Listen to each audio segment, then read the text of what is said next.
Welcome everyone to the first online Sustainable Business Battle event, the first ever online Sustainable Business Battle event. So we're very excited to welcome you, really strong lineup of guests who are all making an impact on sustainability for our discussion on sustainable production and consumption.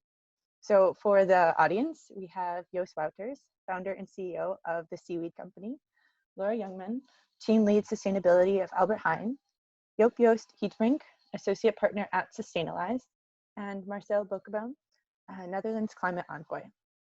And for those who might not be familiar, the Sustainable Business Battle is normally a month-long sustainability-focused business case consultancy competition. So in the Sustainable Business Battle, students from different backgrounds and universities compete to develop the most innovative solution to real-life sustainability cases faced by local companies. And this year, we are not able to host an in-person event, but we're still dedicated to engaging students and organizations in dialogue on pressing sustainability issues. And that's why we're hosting an online panel discussion with experts in the field of sustainability and sustainable development. But before we get to the discussion, I would like to say a few more words about the mission of the SBB and the big picture of what we're trying to accomplish. The mission of the Sustainable Business Battle is to inspire students to drive sustainable change within companies and other organizations. And we hope to show students that no matter what their background is, they can contribute to the sustainability transition. And especially now, we're seeing a societal reckoning with some of our consumption choices and with some of our behaviors. So we know that these are uncertain times, but with this discussion, we hope that we can provide some new insight or perspective on how we can all contribute to a sustainable future. And with that, I would like to hand off the discussion to Fenna Plaisier, who will be our moderator for today. Fenna is head of communications for LGE Center for Sustainability. Thank you so much for joining, Fenna. We're really lucky to have you, and we're looking forward to the discussion. So thank you all for joining. Yes, thank you, Stephanie. I'm also very happy to be here today. And I'm lucky enough to be in the boss's office today because he's, of course, working from home, a very convenient office. So like Stephanie already told you, I will be your moderator today. And I'm very looking forward to this panel discussion since we have so many interesting people here, panel members here with very different backgrounds and experiences. So I guess that will give us enough to talk about. I will first introduce myself and then the panel members will do the same. After the introductions, we have 2 rounds of questions and 2 themes, and they're both connected to the main theme, that's sustainable production and consumption. So first, who am I? My name is Fenna Plaisier. I work at the Leiden Delft Erasmus Center for Sustainability. And this is a collaboration of 3 universities, the University of Leiden, Delft and Erasmus, in the field of sustainability. I asked the panel members to bring something which explains a bit more about who they are or what they're proud of, and I did this as well. I have here, I don't know if you see this, it looks a bit childish, like it's a swimming competition, but no, it's CML Best Outreach Award, which I got from my podcast Uit de Ivoren Toren, which means Beyond the Ivory Tower. It's an award given by the Institute of Environmental Sciences of Leiden. And I interview scientists about their research in sustainability. And I started this podcast because I believe we really should have an open and honest discussion in society about the choices we have in the transition towards a sustainable society. We have to learn about what the trade-offs are and what the consequences are if we don't act in time. And that's why I started the podcast. I wanted to have the knowledge we have out of the ivory tower, so we can have access to this knowledge, and we can have a discussion based on scientific research. And that's why I'm very happy we also have a discussion today with people who have experienced and learned so much, so we can really know what the trade-offs are and what the choices are that we have as students. I'm not a student anymore, of course, but I was a student. But now it's time to get to know the panel members better. I would like to start with Joost Wouters. Please explain a bit more about who you are. Right, thank you, Fenna, and also great to be here in this virtual realm. My name is Joost Wouters. I'm one of the founders of the Seaweed Company, and what we do is we try to get seaweed all over the world, grow it all over the world to make sure that we can implement all the beautiful applications of seaweed. Now, that has not always been the case. After my study in Delft, I'm a mechanical engineer. I had some different lives. I have worked for big multinationals, selling a lot of products, from diapers to cola. I have had my own consulting firm, and I have always been looking at how to create, let's say, a kind of more impact. And over the last 10 years, it has moved to creating impact also for the planet. That's why, or when I fell in love with seaweed. Now, bringing something that reminds me of seaweed, I was thinking about what shall I show? Shall I show this rare Irish gin made out of 5 species of seaweed? Or shall I show the first 3D printer ink made out of seaweed? Or just a good old bunch of seaweed that you can find along the coast? Well, now you've seen them all. But this is just to give you an idea about what seaweed can do. So I think I can alone fill this whole panel discussion. I will not. I will give the word back to Fenna, and I look forward to the discussion. Thank you very much. And it's really great to see that you can make such different products with seaweed. So thank you. And the next one is Marcel Beukeboom. I'm also very curious about your background and what you brought. Thank you, Fenna, and also thank you for inviting me and having me. I'm Marcel Beukeboom. I'm the climate envoy for the Netherlands, and that is a diplomatic function. And what I brought was a whole stack of, and I hope you can see it. You can't because of the virtual background, I think. I'll show you a few. These are the lanyards and the badges that you get when you go to international meetings. The international meeting room, you could call that is the battleground for a diplomat. And this perhaps is the battle gear that we have. And of course, everything has changed these days. Our meeting room now is online, like anyone else's, and that means that we have to adjust our work as well. So that is something that I brought to illustrate what is going on and what is changing, and maybe that is a good topic to discuss as well. What these changes also mean for the agenda that I'm working on. So I don't know whether you would like me to get into that now or whether I could save that for later. But there's quite a bit to talk about, and like Joost, I think I could easily fill the whole hour talking about my job. But just in essence, what my role is someone who connects. That is, I think, the most easy definition of a diplomat. I connect people, I connect topics, or in short, I connect the dots. And usually that is something interesting and difficult between countries, between different interests, and also between different themes. As you can imagine, climate change is a very diverse topic, but often you could say climate change in itself is nothing. Climate change comes to life, or climate as a policy topic comes to life if you connect it to the real issues, real sectors. And that is, I think, my connection also to Joost, the seaweed. He is presenting a very concrete solution to the very abstract issues that I'm dealing with.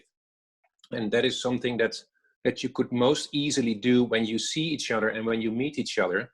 And that makes it harder to do when you can only sit behind a screen, behind your desk, and looking into a little camera. So that is the kind of changes that I have to go through and kind of reinvent my own work. And maybe finally, 2020 was supposed to be the year in which everything had to happen. This was also the ultimate year of my own mandate.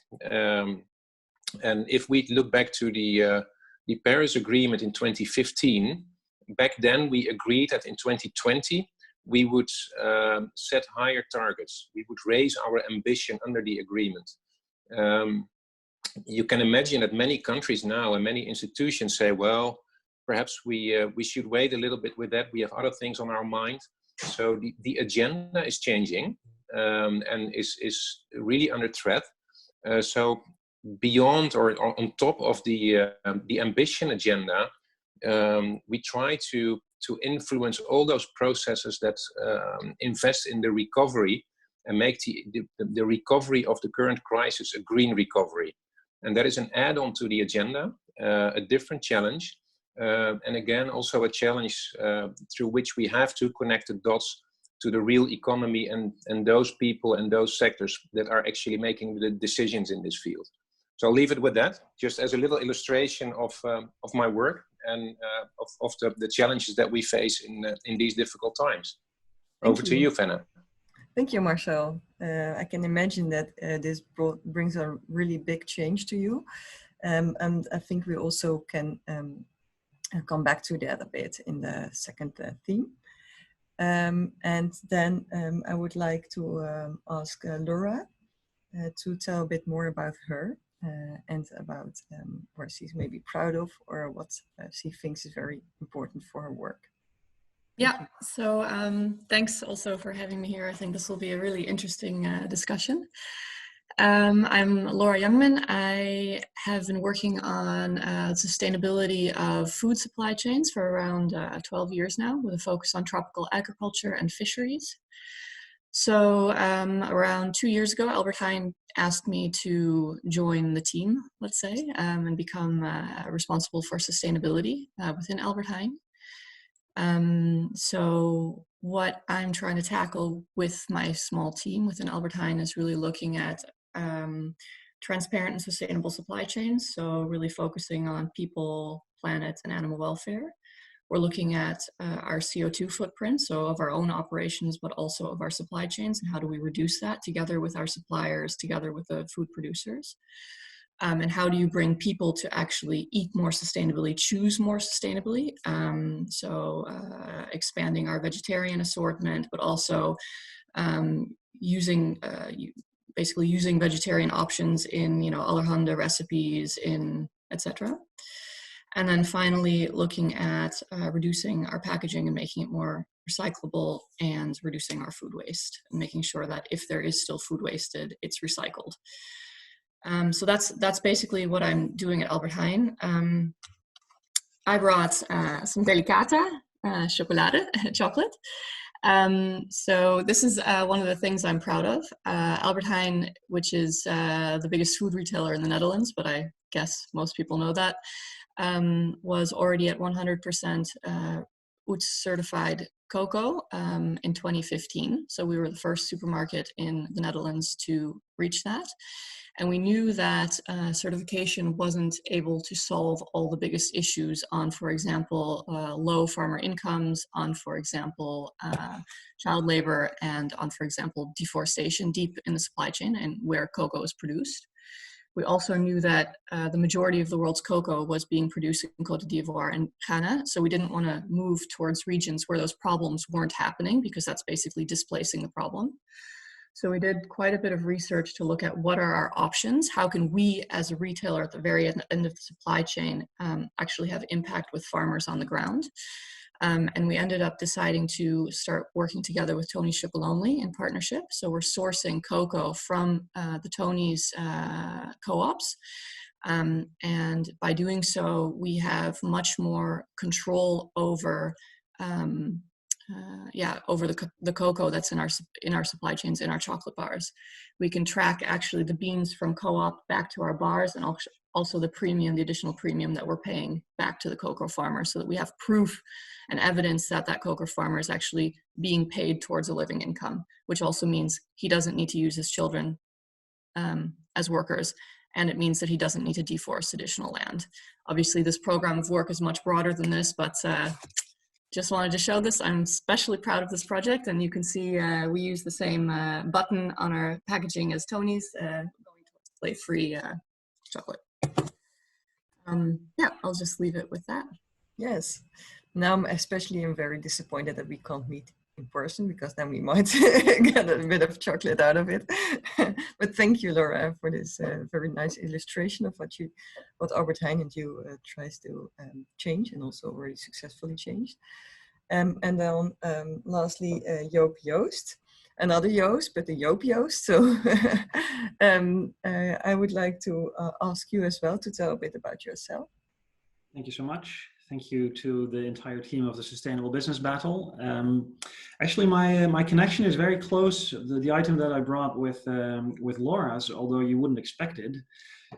As a consultant, we are always doing puzzles, and what I have here is a micro puzzle from the Museo del Prado in Madrid, but it's from Bosco, who drew the Garden of Earthly Delights, of which chocolate most certainly is one.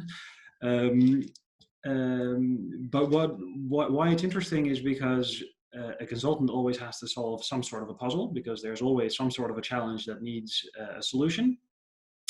And from a sustainability angle, you can come to the conclusion that many of the challenges that we face are actually earthly delights. So that's why I brought the puzzle. I'm 39. I work as an associate partner at Sustainalyze. The consulting company has been around for 10 years, so we're celebrating this year, although in a different manner. So what we do as Sustainalyze is we support any company or organization with a sustainable challenge.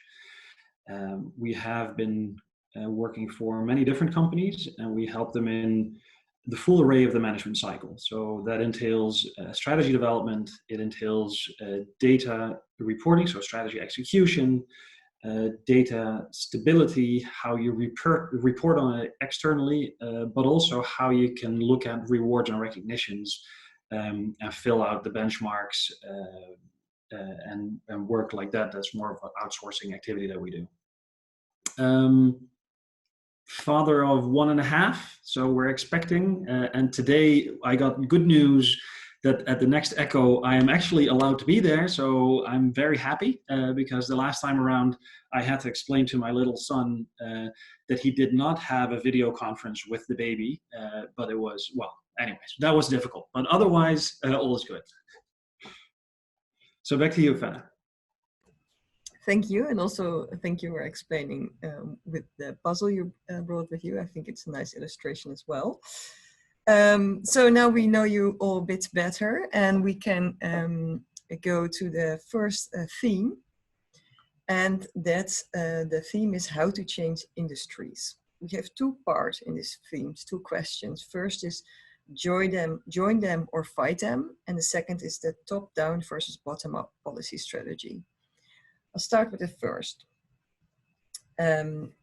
So, how can you achieve impact and really change an industry towards a more sustainable industry? I think this is a very important question for a lot of students, since they are maybe at the end of their students study and have to choose their career. Do we need to change the business from within, or do we need to start new businesses to disrupt a system? I would like to start this discussion with asking Joost Wouters how he thinks we can have the most impact, since you really started your own business after joining a corporation. And then after this, I would like to ask Laura what her opinion is, since you maybe had a bit the other way around. You went from WWF to Albert Heijn, a big corporation, where you also have a lot of impact, which you showed. But I'm very curious to what you think is the most impact, and what best to do for students. And then after that, we can have the just a discussion going on. So first, Joost. Well, thank you, Fenna. extremely interesting question, and I have been dealing with this quite some time. Also in my previous life as a consultant, working with big companies like Albert Heijn and Unilever to see how can you make more sustainable organization. I have come to at least one conclusion, and that is it's extremely hard, let's say almost impossible, to completely change a existing organization that is there already for a long time. And I have learned it by experience. It's not about the intention that is not there. It's not that people don't want, but what you find out is that there are so many, let's say, systems around that are so ingrained in an organization, how things are done, that it is often a small group of people that would like to change in a different direction, but that the whole system or the whole company or the whole industry is very hard to move. So what I already, let's say, worked with in those days, but also did right now, is the way to change a system is to create a new system next to the other one. So it's not about fighting existing systems, it's not about fighting Shell or fighting multinationals in what they are doing. It is showing that something else is possible as well.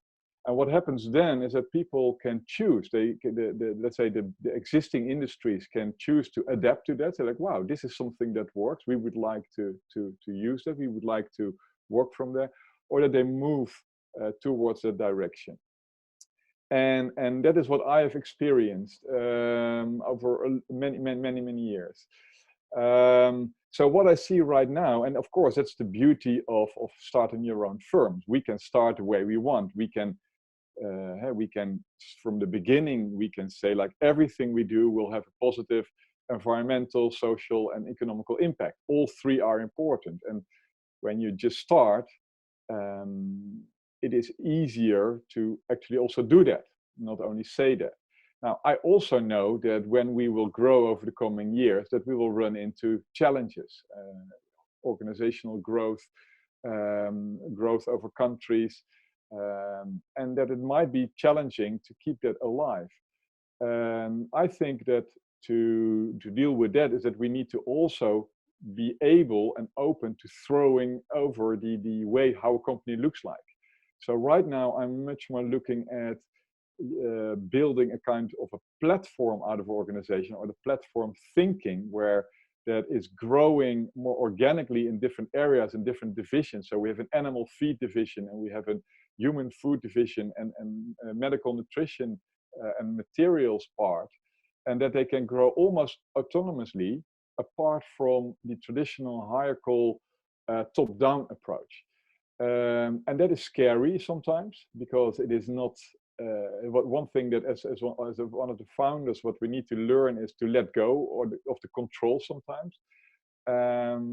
But so far it seems to work. But I'm very sure that the moment we have the size of Albert Heijn, then things will look completely different. But so far that is my experience and what I can say about it. Yes, very. Thank you. Very also nice to hear from your own experience, how you think you can have the most impact, and what you've experienced, and how you really experimenting with different kind of forms to change the industry. I'm very curious to Laura, what her response is to this. So. Yeah, so indeed, I'm part of a big company, and I'm trying to create pretty radical changes within that company, and it's slow going because you're fully dependent on the actions of hundreds of other people. So actually, I would look at this from a different perspective. I mean, right now, if you look at me and my team, we're three of us, and we're pushing through changes on supply chains, on packaging, on climate, on food waste throughout the organization. So the advice that I usually give students when they come to me is, especially students who are really into sustainability, which is usually the ones that come to me, is to just work in whatever field you want, but take your passion for sustainability with you. because it's only by embedding sustainability in the core business and the daily business within a big company that you're going to create changes. So, you know, we at Albert Heijn, we have 34 categories, and each of those categories need to make purchasing decisions based on, you know, buying more sustainable cocoa, based on using recyclable packaging or less packaging, based on et cetera, et cetera. And if you as a buyer aren't interested in sustainability or aren't bought in, then it's going to be a lot harder for me to, you know, to realize my goals. So I think that's sort of the first part of my answer is take your passion for sustainability with you in whichever role you choose for yourself or whichever role you find yourself in, and make sure that you take that responsibility in the activities that you're doing day to day.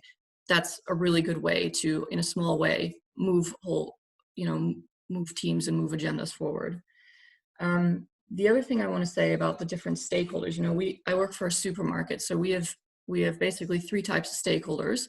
We have the external stakeholders, so those are our customers, that's the biggest group, but also governments, NGOs. We have our internal stakeholders, and that's basically the buying teams, the people who are actually making decisions, but also the management. And then we have us, so the small team that's actually trying to convince everyone to move in a certain direction. What I've found is that it's easiest if all three parties, so external, internal, and we, are pushing for the same goal. Obviously, that's sort of like a unrealistic trifecta that happens once every, you know, when the stars align, something like that happens, but it doesn't happen very often. But I do have examples of where just pressure from one party has been really effective in creating real change. So if you look at, for example, an internal only pressure, you know, we had a partnership with WWF in the past, about 5-6 years ago. And that resulted in all fish that we sell being MSC and ASC certified, so being more sustainably produced. What we've basically done is we've edited the choice for the consumer. You cannot come into an Albert Heijn and buy unsustainable fish, full stop. So in that sense, the decision came from inside, but we basically created a decision. We edited the choice of the consumer before they can even make it themselves. Of course, they can go to a different supermarket, but if you come to our supermarket, that decision is already made. I think a good example of where all parties have aligned is on the whole packaging plastics issue. You know, you have consumers who are really plastic allergic. You have NGOs that are pushing against plastic. As a reaction, our category and our buyers are really plastic averse. They're scared of it, and our management also thinks, well, you walk into a store, what's the thing you see? You see the packaging. Huh? So that has created a real quick and efficient way to take big steps on removing packaging and also, in some cases, removing plastic. For example, from the fresh fruit and vegetables department, we've really tried to take as much packaging out as possible, including the plastic. And that's really been a reaction to all three major stakeholder groups pushing at the same time. So I'll just leave it at that. I think effective if you take your sustainability passion into any role you're taking, and it's good to always analyze which stakeholders are pushing for what in terms of creating a path forward in terms of being able to realize where you want to go. Yes, thank you. Both a bit different kind of experiences, of course. And I'm very curious how, if you want to react, if one of you want to give a reaction or adding something, if you please can raise your hand or just Marcel, yes. Yeah, thank you. And very interesting to hear how the others are actually working on this and how they operate in their own ecosystem. Interesting to actually ask questions about that, but that's not for now. I just react to your proposition and the dilemma that you posed on joining or fighting. For me, there's only one direction, and that is cooperation. I'm working on a collective problem, climate change, for which there's only one solution. That is a common solution, and we are dealing with the classic free rider problem here. And you all know who in the world is the free rider or are the free riders, and who is actually trying to do something about it. And especially coming from a smaller country like the Netherlands, we do realize that this public good that climate change is, or that the climate is, or the broader environment, and also issues like biodiversity and resources, we cannot solve that alone. And for long we have had the idea that this was something that governments could solve. So we went to international conferences and we drafted deals with each other, including the Rio Conventions, the Kyoto Protocol, the Paris Agreement. But gradually, governments started to understand that this was not the way forward. The real implementation of the agreements, and of especially the Paris Agreement, had to take place elsewhere. And that is where the term non-state actors came in.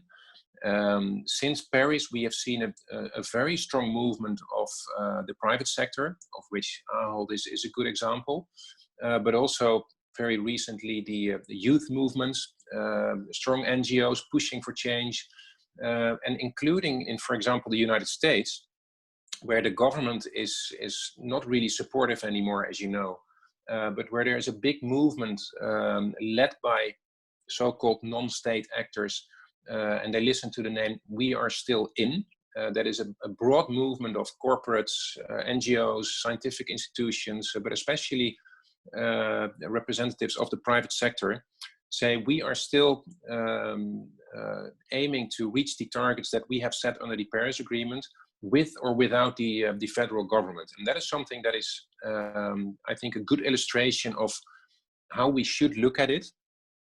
Try to find collective solutions, work in a multilateral environment beyond governments. And that, I think, also illustrates the other part of your dilemma. You ask top-down or bottom-up. Yes, we will come to that later. That's okay, then I'll stop here. This one is, yes, thank you. Good. Yes, thank you, Marcel. I think you also added a very interesting perspective or angle that we have to collaborate. But still, I guess that students sometimes within bigger corporations, Laura, are wondering how you see this, that they're in the beginning, you have the sustainability position, but after a while you realize that this is just a bit a greenwashing position. Do you see that with other companies maybe also, or have you experienced that as well, that you see, okay, the sustainability position within a company is always the last priority? We have bigger priorities always, which are, maybe you have to work twice as hard as another manager within the company to make your case. Is that a question for me?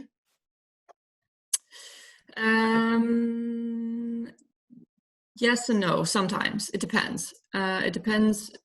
Well, I think there's two ways of looking at sustainability. So you have more the CSR kind of way of looking at it, which is, you know, spend 10 euros and we'll plant a tree for you, kind of.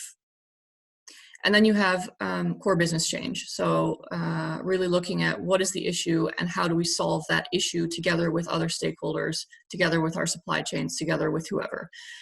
So I think those are the two different sides. If it comes to a more CSR type of issue, it's pretty easy to push through because you can tell a nice story, it's good marketing, it's basically greenwashing. Huh?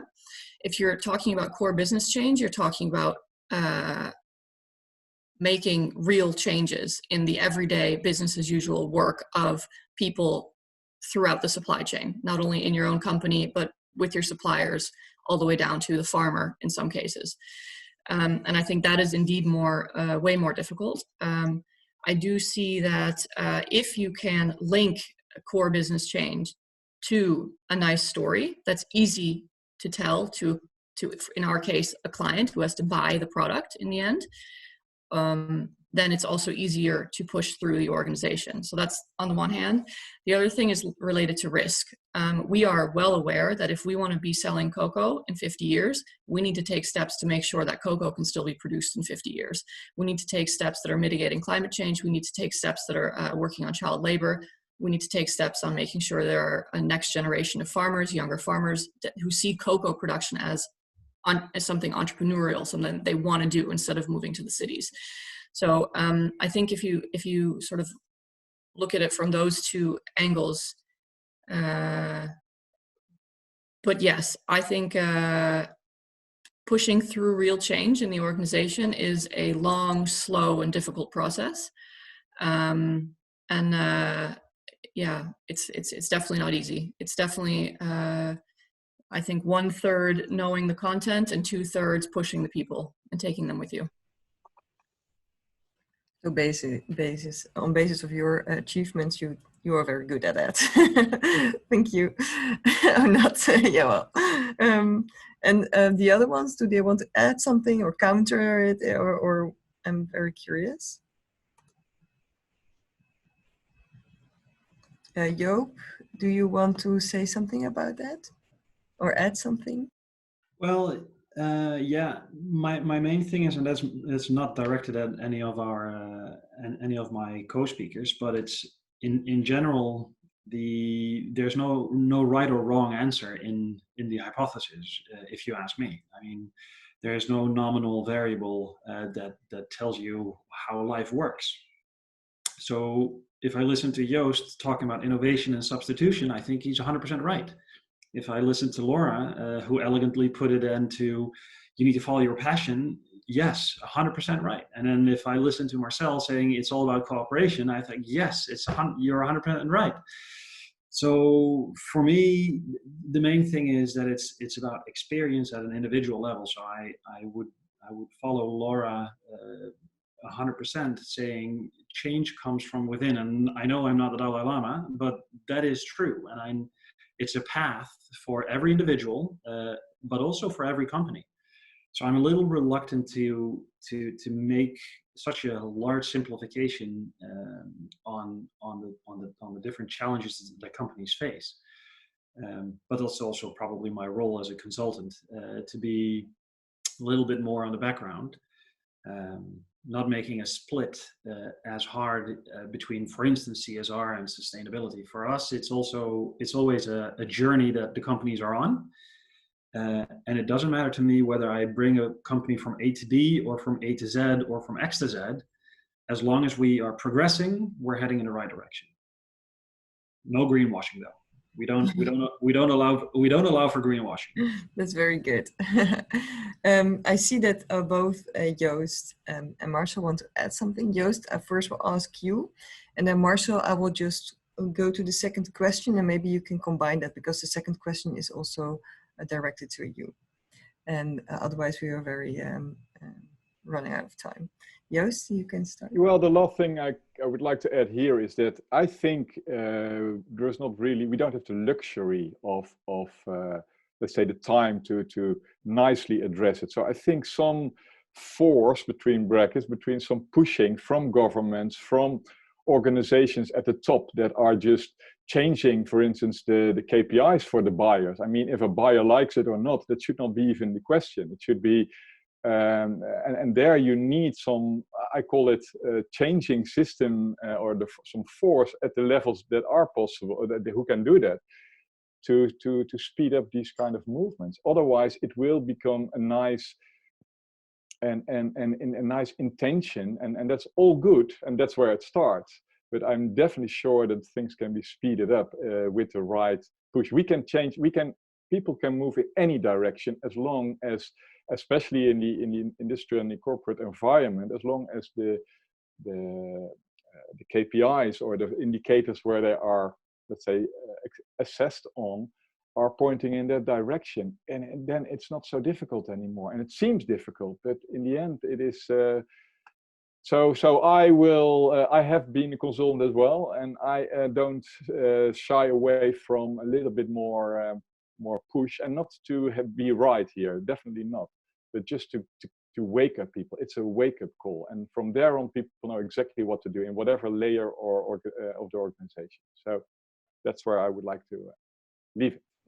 I think it's a nice step to the next questions, because this push, where should it come from? We have global warming, of course, biodiversity loss, plastic pollution, and so on. And all these crises are really rapidly endangering our life on the planet. And there's just very little time to act in time to stop these developments. We don't have very long anymore. And Marcel, you, of course, it's your daily business and you hear every day the news, me too, working in scientific field. But with this in mind, what is the most effective way to change? Do we need more top-down with, for example, stronger government, either local or national or even international, which push for change or set new standards? Or do we need more bottom-up change where the community and maybe the private sectors will be the accelerator? Marcel, I'm very curious how you think this will be most important, because you are involved in the Paris Agreement implementation processes, as you stated already. Thank you. The short answer is we need both. I'm sure you expected that answer. What I would like to do now is try to connect the previous discussion to this particular point, and reacting to Laura's introductions and statements specifically. Often when I talk to groups of students, they ask me for what is the kind of advice that you can give us, and it relates to the topic that we're discussing here. And I often say three things, and all of those three things I recognize in Laura's story, so it's a very nice connection. The one is what Laura said on concentrate on your own role. What is the sphere of influence that you have? What can you change, and who can you take along? And that has to do with that whole transition that we go through. How can you actually be a front runner and an agent of change? So that is concentrate on what you can influence and not on anything else that you don't have any influence on. The second point that I take from her story, and that is often part of my advice as well, is have a long-term perspective. Decisions might change if you look at the longer-term impact, and I think that was very well illustrated by the cocoa example of Laura. And the third one is, and that also brings me to a question, is zoom out. And that is, and that was why I was so curious to hear from Laura. She mentioned the three layers, from customer to internal stakeholders. What I miss in that story is the broader ecosystem in which a big company like Ahold operates, including the supply chains and the suppliers, in this case in Ghana and Ivory Coast, when it comes to cocoa. You do have an influence there, and that is, and now I make the little segue to my own role and to the role of governments, and also to illustrate my initial reaction. We need both. As a government, and the particular role that you have, you can regulate, you can stimulate, you can communicate, all those tools we have in the government's toolbox. We can sign international agreements, but the real implementation often also has to come from individual choices. This is also about behavior. This is about choices that companies like Ahold or others make. An initiative that Joost is taking, you cannot make up as a government. So you need to create a safe space in which innovation can flourish. That is the kind of role that you have as a government. But we need to find those front runners as well that need a little push and that can actually help implement the Paris goals. Because if it was up to governments alone, we would not get there. So that is I think something that I came to realize strongly over the past years. We need to broaden up, and that is why I started my previous intervention with the non-state stakeholders. Without them, we're not getting there. So back to you. Thank you. That's a very, I think you really connected both very well. So I think it's very interesting for me also to hear, because you're really working a long time already in the field. And yeah, together with the previous statements, I get a good picture. I think it's still really hard for students and also for me always to choose where you can have impact. But I also noticed that individual spirit and passion always brings actually the most impact. We're really running out of time. So if one of you really needs to add something to this, otherwise maybe we can skip the break, because Marcel, you have to leave already at 11:30, I heard. And we have, of course, one other theme. So The first theme is how to change the industry. Yes, what I actually will remember is that you just have to work hard and you have to really fight for it and don't lose your passion either. I think when starting something new, it's really hard because you have all these new things to find out and new ways to start a business, and you even build a whole new strategy from platform instead of hierarchy. But also within a company or even internationally, yes, it's always keeps on fighting and thinking of how we can convince other people to do differently. And that's also the second theme where we're going to is how to go from your own interest to the how to go beyond your own interest for the global interest. And then you have also two questions out of that. One is more connected to the company and the other one of the individual skill. And of course, it's very connected again. The short-term interest of individuals often conflicts with the long-term consequences for the society, from buying, for example, cheap clothing to flying everywhere around the world to see all the beautiful places we have in this world. This will satisfy the short-term needs, but in the long term, it's harming either nature or your human well-being. And this also goes for businesses. The very short-term benefit for your company might be very harmful for society.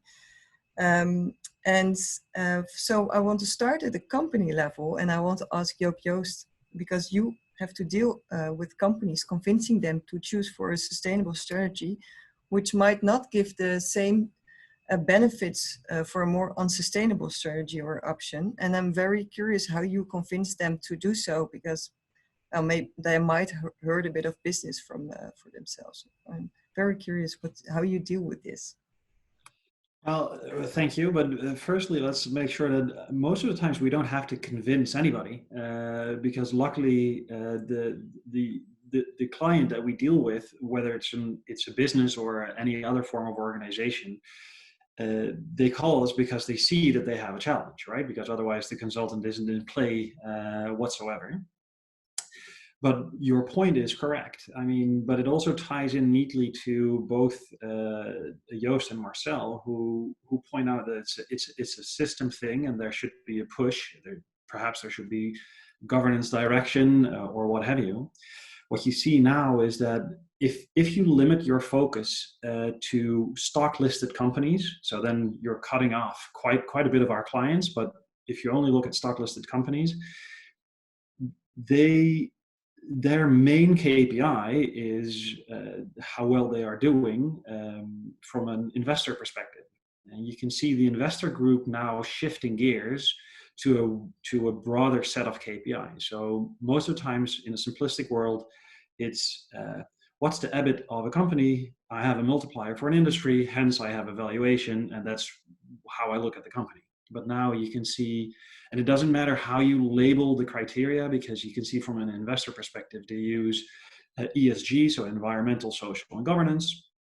But then somehow you lose the profit component. Maybe it's people, planet, profit. It doesn't matter. You should be looking at a holistic number that tries to cover all the different variables and angles. That's our main challenge, because at the end of the day, we need to appreciate that companies or governance are figments of our imagination. We created everything ourselves, and we started doing so from a one-dimensional perspective, i.e.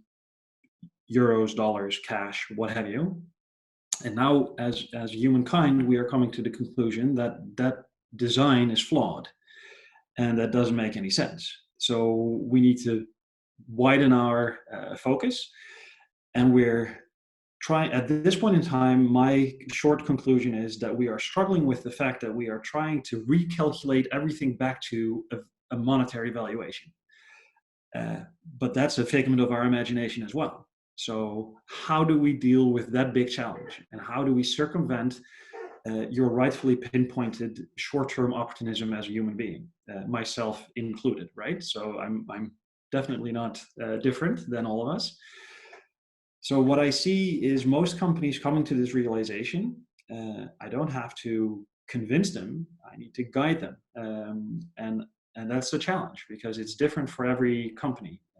Look at Ahold, for instance, a very mature company from a sustainability journey perspective. They have many different questions than a company that is at the very beginning of the path. So where do I see it going? In the right direction, luckily. And the challenge is, how do we appreciate that it is going to be more than just euros, more than just the monetary value? What is value? That is the main question.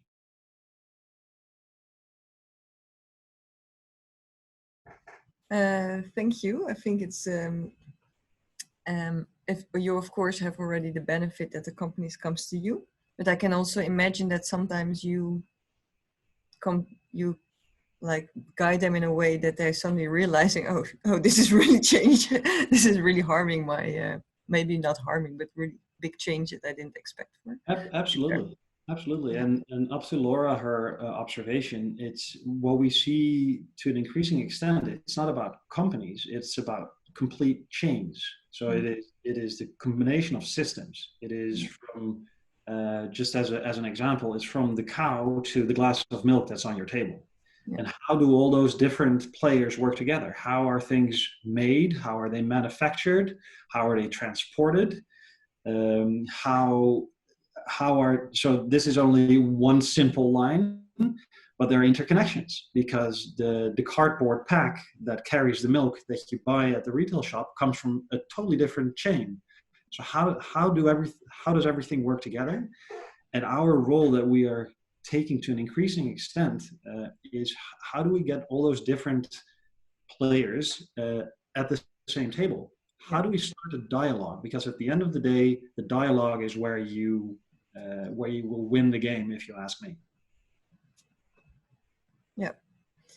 I'm also wondering how others see this. We will come to the individual level as well, the consumer level, but is there something already you want to add? Otherwise we go to Joost. You want to add something? Yeah, I think I cannot agree more with Joop Joost than what he said. It's about, and it really, if I take my first comment in the beginning where I said, like, it's very hard to change a company if you look at the system of a company. And the only way to do that is to put an other or a new system next to it as a new example. If you bring that broader and see that the whole world as we have now built it, the whole economic system as one system, is there any place to put something next to it as an example? I think one of the things that keep us at least running, this whole group and the whole panel, is that we believe or think that there might be a solution somewhere. Maybe there isn't, which might be not fitting in our human approach. But that's what we have to keep in mind. I think that we don't know how it will look like because we don't have the experience or we don't see the example. So that's why I think it's so extremely important that students that start that start after the studies, but also people like us in the panel and probably many more people, start experimenting in a way, and with that mindset of, okay, it's an experiment. We don't know. We know things probably need to change, but we don't have an example yet. And let's see what works. And if it's better than the status quo, then let's go for that. And if it's not better, because we have those examples as well, then try something else. I think that's the challenge of the coming time. And that requires sometimes that you go beyond your own interest and have a little bit of a broader look. But sometimes, or not sometimes, your own interest is as important, because if you cannot support it anymore, or if you cannot stand for that anymore, or if you are not crazy enough anymore to be that pioneer, then there's also not a lot of change. So it's a complicated topic, but it's keeping in conversation and keep doing. I think those are the two ingredients to create things. Marcel also wants to add. Can you keep it a bit brief, Marcel? Then we can go to the second. Yes, thank you. I will keep it very brief, because I do agree with the two previous speakers that it's about values and that it's about the longer term.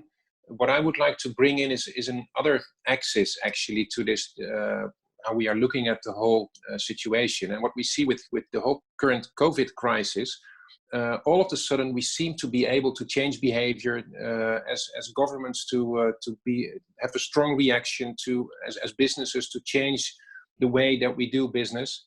The difficulty with the longer term sustainability issues is that it's a little bit more abstract, that it's difficult to relate it to your own individual choices.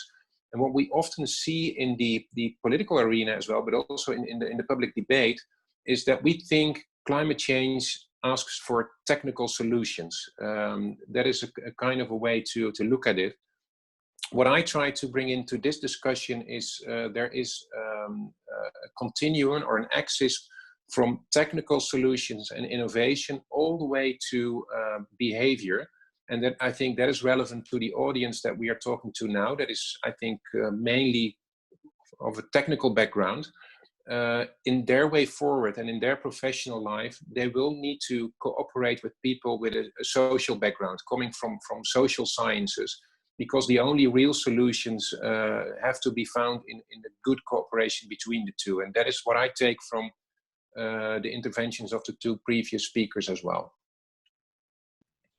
Thank you very much. I think it's a really good add-on, because what I always hear the same. I always hear the same, that we have a technical problem. But I think we also have a cultural problem, and this is how we behave. And I think there is a very good connection with technique. So then I want to go to the more consumer level, and then I want to ask Laura again, because you also have to deal with this. I'm very curious how Ahold in general, or you, are dealing with that, because you have to convince them to maybe choose for an option which is either more expensive or less convenient. For example, bringing your own bag instead of buying the plastic bag or getting the free plastic bag. This is a small example, of course, but I think you have it on a bigger scale as well. How can you convince people to do good? It's very... This is I could talk about this for a week. This is a difficult question. So if we look at the consumer and what he thinks he wants and how that reflects in his actual behavior, there's usually a mismatch. So, we've done experience where we ask people coming into the Albert Heijn how focused on sustainability they are, how important it is in their purchasing decisions, etc., and then actually look at what they've bought on their way out, and total mismatch, in most cases. So you have that on the one hand. On the other hand, you have consumers that are interested in sustainability are also often interested on a very high level and don't drill down into the details. And it's really easy for the messaging to be that plastic is bad, or it's really easy for the messaging to be that palm oil is bad, or it's really easy for the messaging to be, whatever. And a consumer can easily just bite onto that instead of looking at the gray, the gray picture, not just the black and the white, the good and the bad. And so for us, it's as a supermarket, it's on the one hand, reacting to what the consumer actually wants. So they think they want sustainable, but in the end, they spend less than 1 second making the decision about which product they're going to buy. And that product needs to be convenient, it needs to be fast, it needs to be delicious, it needs to look nice, it needs to be also sustainable. But for the consumer, that's often an afterthought, but it's something that we need to, we need to take that responsibility to make sure that that product is all of those things plus sustainable. I already mentioned editing the choice of the consumers. In some case, we just stop selling the unsustainable option because we think we don't want a consumer to even come into our stores and make the choice for the unsustainable option. We don't want to give you that choice. All cocoa in our stores is at least UTZ certified, or now Rainforest Alliance certified. We've just made that decision for you. You can no longer come to our stores and decide something lower than that basic level. On the black and white issue, we are not an organization that can educate the consumer. Remember, the consumer comes in, he spends 1 second making a decision about a product. So we can't put boards up with a lengthy description about how palm oil is actually not bad. But we do think that it's a really important thing for some of the NGOs we work with to do, for some of the journalists that we work with to do, for the government that we work with to do, or even in education, to tell the story about why plastic isn't always bad. It has positive impacts on food waste. It has positive impacts on this, that, and the other. And we, as Albert Heijn, we need to stand strong with our opinion. So we know the details, we know the grayscale. So we're going to keep using palm oil in our products, but we're going to make sure that that palm oil is sustainable palm oil, that it's sourced in a way that does not lead to deforestation, that it does not lead to impoverished people in the end. And if we get questions about it, we can answer those questions, and we can point to our NGO partners, we can point to our friends who will support our decision. But in the end, it's difficult for us to deal with a consumer who doesn't know, the grayscale, basically. Where was I going with this? Sorry. Yeah, I think the consumer is difficult, and I think what we as a company need to do is take the responsibility for the products that we're putting on the shelves. The consumer expects from us that when he comes into our stores, that we've taken care of the basics for animal welfare, that we've taken care of the basics for people, for planet. When we come with this new product and say, hey, this is now working towards slave-free, a very just question from a consumer can be, wait a second, wasn't it already? Yeah. This is the expectation from the consumer from us. They expect that we've already taken care of it. And it is a good expectation, but it also means that the consumer is not critical about what they're buying in our stores, or critical enough. Most of the consumers are not critical enough about what they're buying in the store, not only ours, but any store. Yeah. I'll leave it at that. Sorry. No, I think we heard already very interesting perspectives and dilemmas where you are dealing with. I have two people who, Joost wanted to add something to that.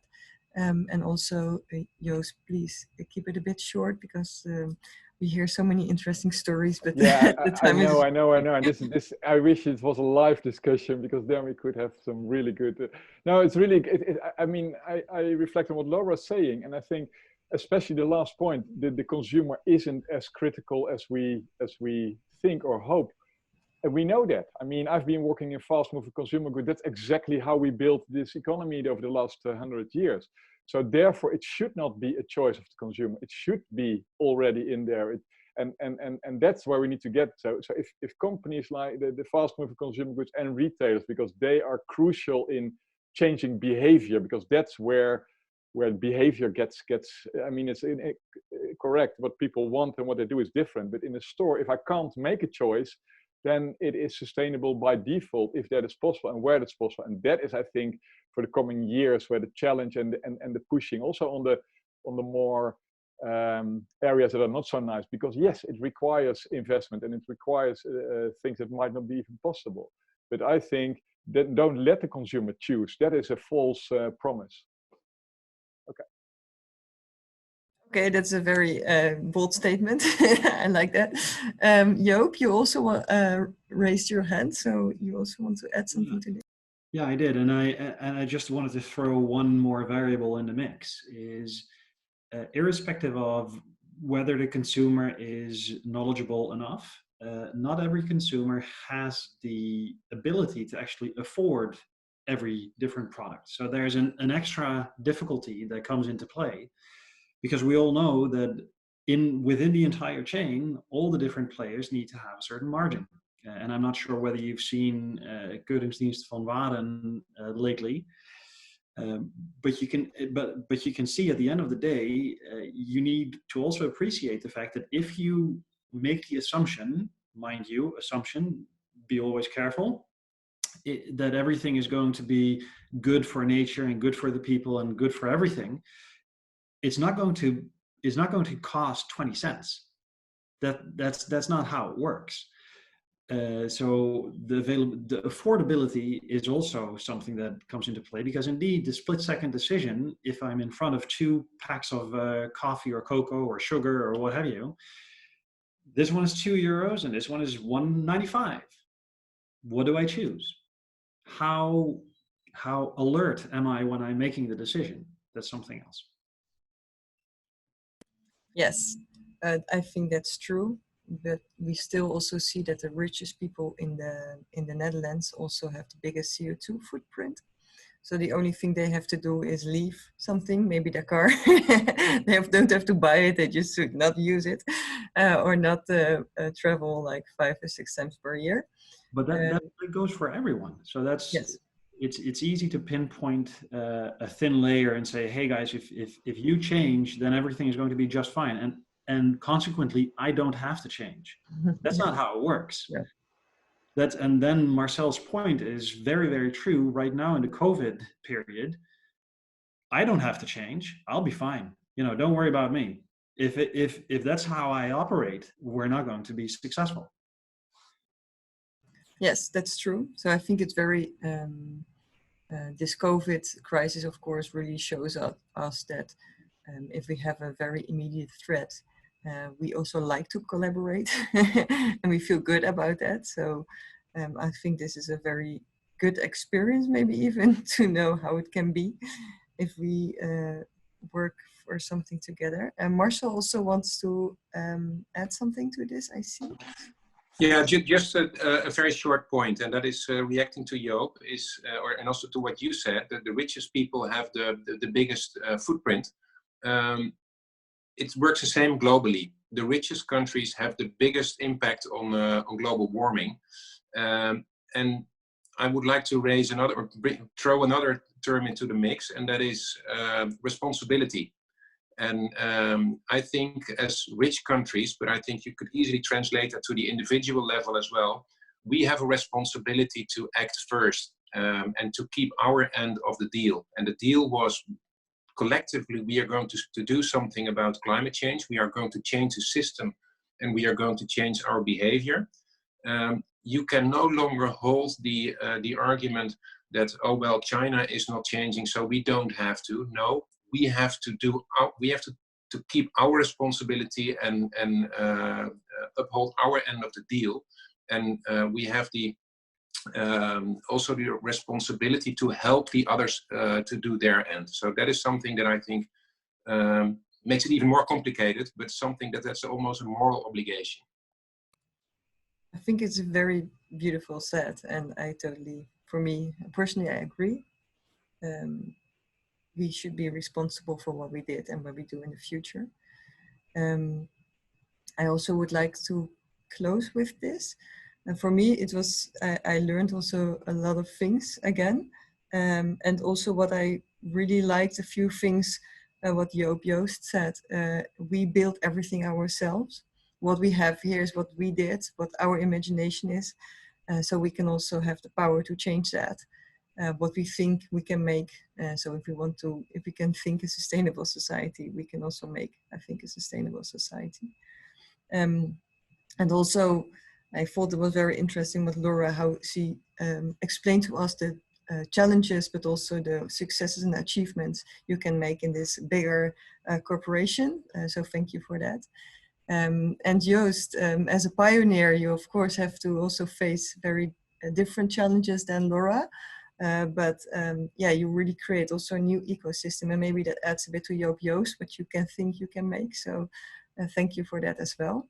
And in the end, Marcel, yes, I'm also very proud that that you are there fighting for the Paris Agreement implementation, and also hold us responsible as Netherlands that we have to do what we promised, but also internationally that especially the rich countries who did the most of the damage, we have to say, and that we can, and we should also be responsible to find a solution to this and help this to change globally.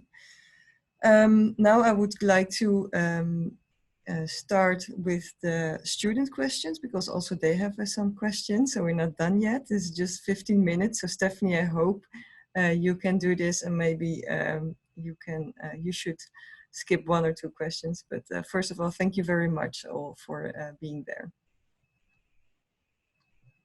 Yes, thank you, everyone. And I'll be representing the students who sent in a lot of really good questions, some of which were actually covered in the discussion. So thank you for that. I will,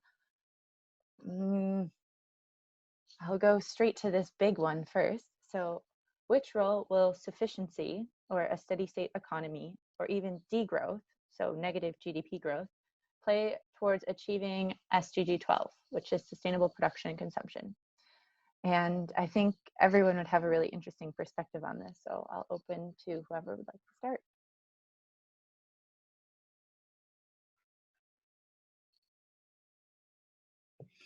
I didn't catch the question 100%. Oh, sorry, is my mic? No, I just didn't catch it. It's all me. It was just very theoretical, and I think we're all like, Okay, so I'll rephrase. So it seems like this question is asking kind of to a similar point that we were on the discussion, whether rich companies maybe need to give up more. So with GDP growth, like historically, there's been a rise every year to 3%. Will we need to have negative or flat GDP growth in order to achieve these sustainability goals? Okay, give it a go for Marcel. we have to be brief and we have to be short. My answer is we have to redefine growth. And I just recommend all the students to take note of the work of Kate Raworth, who defines the boundaries in which we have to stay. And basically that is a redefinition of the work of the Club of Rome, who already in the 70s told us that we will reach the boundary to growth, or the limits to growth. And we are currently experiencing that time that they predicted 50 years ago. So we have to redefine growth. That is the basic answer to the question. Wonderful. Yeah, thank you. I think that will be a very good answer for the student, unless anyone else has anything to add. All right. Okay. So this next question, I think, is mainly directed at Joost. So the fact that consultancy firms exist proves that research, which should ideally be a service to humanity, has been reduced to a product sold to the highest bidder. If we want to move to a society where sustainability is the norm, do you think this needs to change? So maybe Joost and Joost, you would also have something to say about this? Oh, it's quite an assumption, to be perfectly honest. But then at the end of the day, it drills back to it's been drilling back to the dialogue that we've been having as a group. Every individual, whether he or she has the responsibility, but also needs to have the awareness that he or she is the decision maker. So, and everything else results out of that decision. And every decision is limited. As growth is limited and should be redefined, not everybody has the luxury to just pick and choose anything that he or she likes. So the statement that is made is rather bold. Does it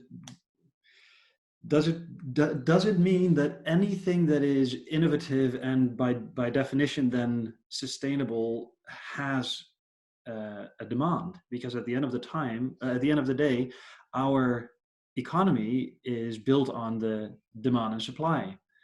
So if you've come up with a perfect innovation, such as Joost has been doing, our limited understanding is that if there is not sufficient demand, then it's not going to be successful. But our measure of success is this one single KPI that is money, which is the wrong KPI. Same with Marcel's point, GDP. So the limit of growth is GDP. GDP is not the right KPI. So luckily, consultants will always be there. Or for me, that's lucky. For others, it's not so lucky. But So it's all about dilemmas. It's all about challenges. I like the statement though. It's good. As with Fenna, I like bold statements. It's good. It makes your brain work, and that's what it's supposed to do. So thank you for the very good question. Thank you for the answer. Does anyone else have anything to add?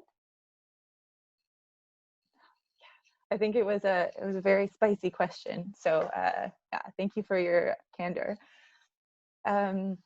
Okay, so this next question is for Marcel, and it sounds like there's a little bit of history attached. So, you know, it's a little long. So it's been 5 years since the launch of the Green Climate Fund, and its resources are still stuck at 10% of the promised number of $100 billion.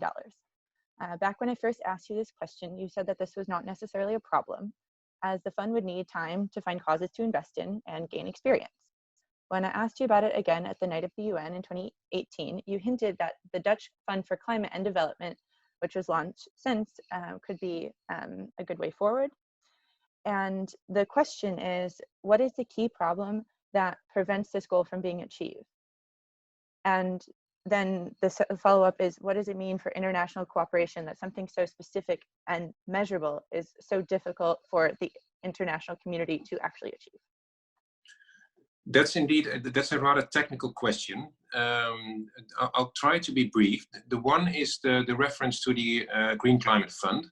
And there's a little bit of a misunderstanding there. The Green Climate Fund is not the same as the 100 billion that we promised 10 years ago. So the promise was made that rich countries would come up with funding amounting to a total of $100 billion in 2020. That is this year. And the Green Climate Fund is one component of that. We were on our way collectively as rich nations to actually reach that target. But then there came two hiccups. The one was the election of President Trump, which was a major setback for that. And the second, of course, is the COVID-19 and the shrinkage and of global GDP. So we could easily come to the conclusion now that we will not reach the 100 billion target, which basically aggravates the situation for poor countries, because the crisis will get down severest in the poorest countries and the poorest regions of the world. The second part of the answer of this question is in Article 2.1c of the Paris Agreement. And why will I be so specific? And I see you nodding. Because that tells us that we have to make all financial flows in the world consistent with the main objectives of the Paris Agreement. So that goes way beyond 100 billion. And that goes back to basically everything that we have discussed so far. We have to make the sustainable choices, also when it comes to investments and financial flows. And that is a target that is most crucial to the success of the Paris Agreement. And that is why we have to interact with financial institutions, investors, insurance companies, banks, etc. Because the sustainable choices have to be made there. And that hinges on all of our inputs and all of our decisions. So I'll leave it at that. This is a whole lecture in itself. So the one who asked the question could get back to me personally, and I will discuss it in length. Well, yes, thank you.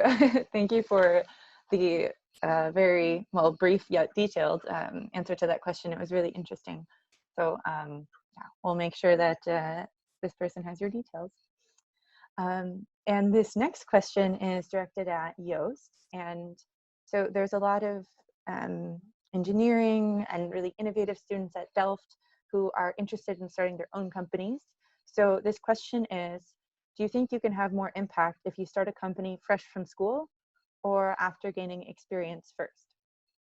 Very good question. I cannot compare two different lives, so I can only share my experience. I think I have benefited a lot from first gaining insights in, let's say, bigger companies and understanding how the current world at least works, although it was not even the intention then to do it like that. So that was just how it happened.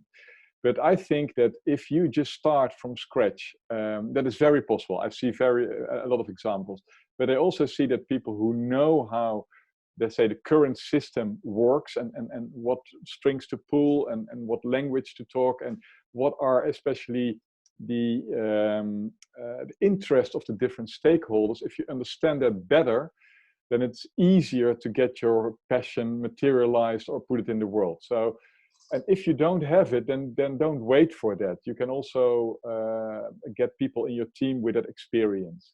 But my experience is that it works if you see the world from different and broader perspectives.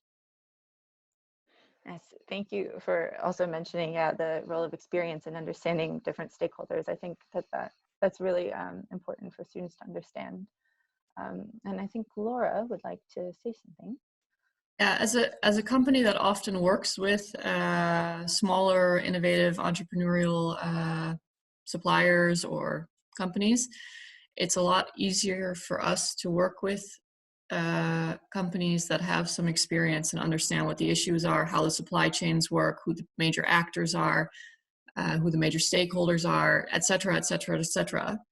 Especially if you're looking at making deeper, bigger impact. Then it's super valuable for us that we can also rely on the expertise and knowledge and history of a little bit more experience from these types of suppliers. Perfect. Just my 2 cents. Yeah, no, that's really great to hear. Not saying that, not saying that being innovative and, go for it, but just based on my experience, I found that it's a little bit easier for us. Yeah, and it also corresponds with what Joost mentioned as well. So, and Joop, Joost, you'd like to contribute as well to the discussion? Yeah, no, and I agree. And then the thing that now happens a little bit is that the old folks, myself included, are then, it's all about experience, first experience, and then we'll talk later. The good part is that I think experience, although I agree that it makes cooperation between companies a lot more easy and fluid, the pitfall is that you stop seeing innovation. At least for me, that is my main driver to attract as many young, bold statement-making students, are because they wake me up. They teach me the things that I don't see anymore, because I'm running into this pitfall of too much experience. So that is sort of an open invitation, because you can see here also the question directed to Marcel. You can see the distinction between theory and practice is magnified as soon as you have students talking to professionals, if you will. So, and reality is daunting and challenging, but we need both. We need to have the tough questions, because otherwise we're just going to lean back and enjoy the melody, and rightfully so, the melody isn't all that good at this point in time. Quick reaction to that point. I totally agree, and you see in the international arena, in diplomacy and politics, that we are actually learning how to deal with that. You all know the familiar young faces like Greta Thunberg speaking truth to power. Many politicians and many also international leaders think that listening to young people is the same as being in the same picture with them. So that is a learning curve as well. How do you actually interact in a meaningful way with the next generation, and actually take out those points that you are referring to in terms of innovation, different perspectives, in a way that actually challenges your own thinking, because that is I think, a main characteristic of any transition. You have to do things differently. Doing the same things and just trying them harder will not lead to a different outcome, is a famous saying. And that is where young people with a fresh vision and a new way of thinking can actually add. But the older generations actually have to learn how to do that. So that is a very difficult point. And that is something where young people cannot have success once or after the second time, this is something that you have to repeatedly do in order to be influential. Yeah, wow, really, yeah, inspiring answers from all of you, and I hope that this can be, yeah, really food for thought for our participants and the other people in the audience who will be listening. As we only have a few minutes left, there's some more questions, but I think that ended on a really nice note. So I'd like to just say thank you to everyone. Really good discussion. Yeah, fascinating.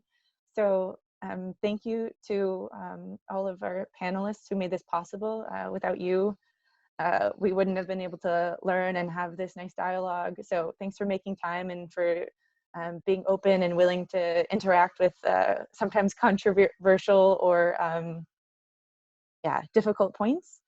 And Fenna, thank you for working with us to plan the discussion and make it happen.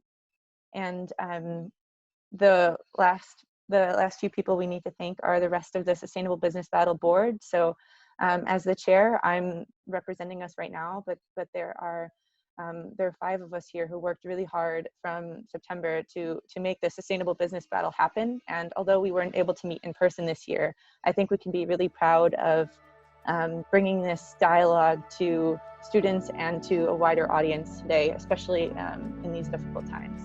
So yeah, thank you. No, thank you guys.